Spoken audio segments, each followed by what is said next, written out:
সম্মানিত দর্শক এবং শ্রোতাবৃন্দ, আমি ডক্টর আবুল কাশেম মোহাম্মদ মাহবুবুল্লাহ যশোরী বাংলাদেশি সেবা পার্টির পক্ষ থেকে আপনাদের সকলকে জানাই আসসালামু আলাইকুম রহমতুল্লাহ।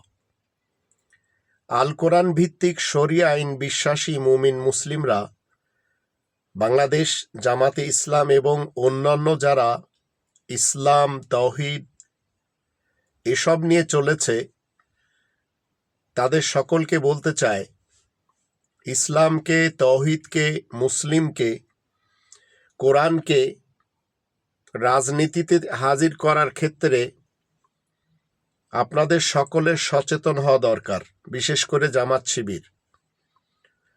এই ধারার সঙ্গে ইসলামকে যুক্ত করলে ইসলামিক দল সম্পর্কে মানুষ ভুল মেসেজ পাবে, কারণ আপনারা সবাই গণতন্ত্র বিশ্বাসী।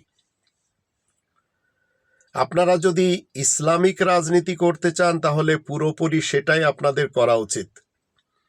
কখনো কারোর সাথে জোটে যাওয়া বা কখনো কারোর সাথে সম্পৃক্ত হওয়া, এটি কোনোভাবেও ইসলামের কনসেপ্টে নেই। ইসলাম সকলকে মধ্যপন্থী হতে বলে, তাই আপনারা যদি মধ্যপন্থী রাজনীতি করেন সেটাই উচিত হবে।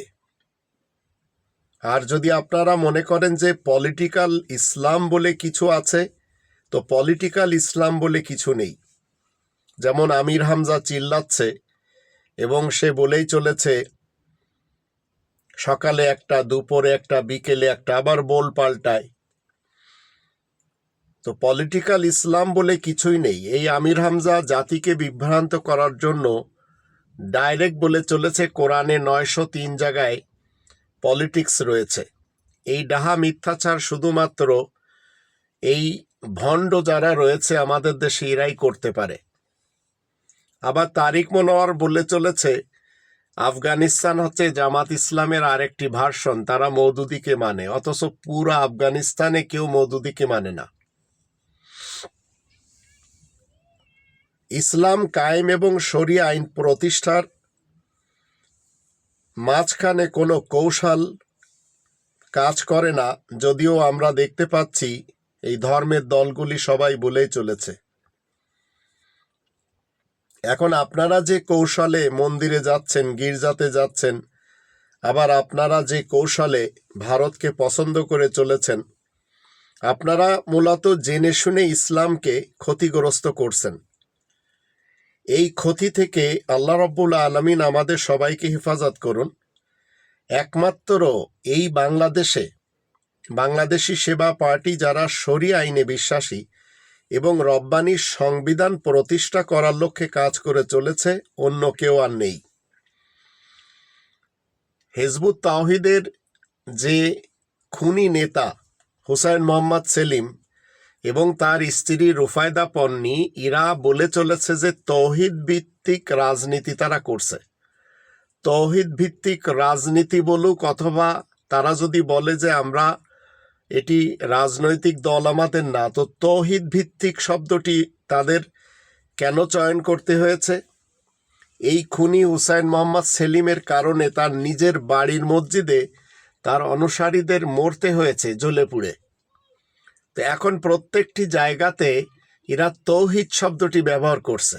এদের কোনো সেমিনার হলে হিজবুত তাওহীদের সেমিনার, এদের কোনো বাজার বসালে সেটি তাওহীদ ভিত্তিক বাজার, এদের গরুর খামার আছে তাওহীদ ভিত্তিক গরুর খামার। ঠিক একই কায়দায় জামাত প্রত্যেকটি জায়গাতে ইসলাম ব্যবহার করেছে। এরা ব্যাংকের সাথে ইসলাম ব্যবহার করেছে, এরা টেলিভিশনের সাথে ইসলাম ব্যবহার করেছে।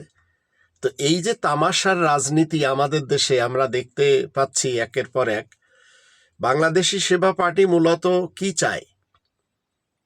এদের একটি রাষ্ট্র ব্যবস্থা সংবিধান তৈরি করা আছে, যেটি ডক্টর মোহাম্মদ ইউনূসকে দেওয়া হয়েছে।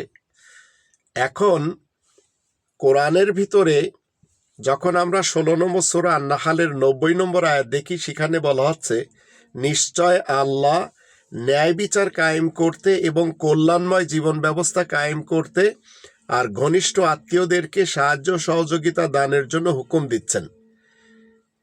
আর আল্লাহ অশ্লীল গর্হিত এবং বিদ্রোহমূলক কাজকর্ম থেকে বারণ করেছেন।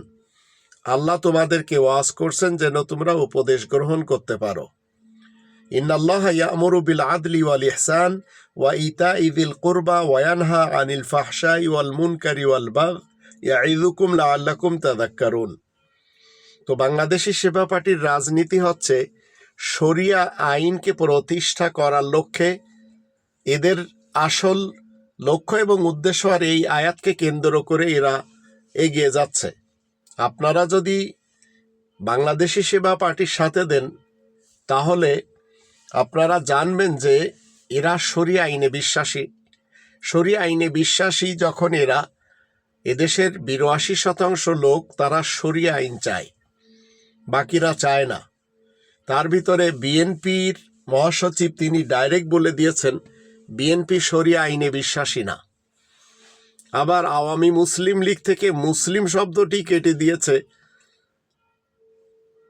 যারা নৌকা মার্কা মুসলমান, তো এখন এই ধানের শীষ মার্কা নৌকা মার্কা এদের সাথে আবার যারা দিয়েছিল তারাই কিন্তু দাড়িপাল্লা মার্কা ছিল।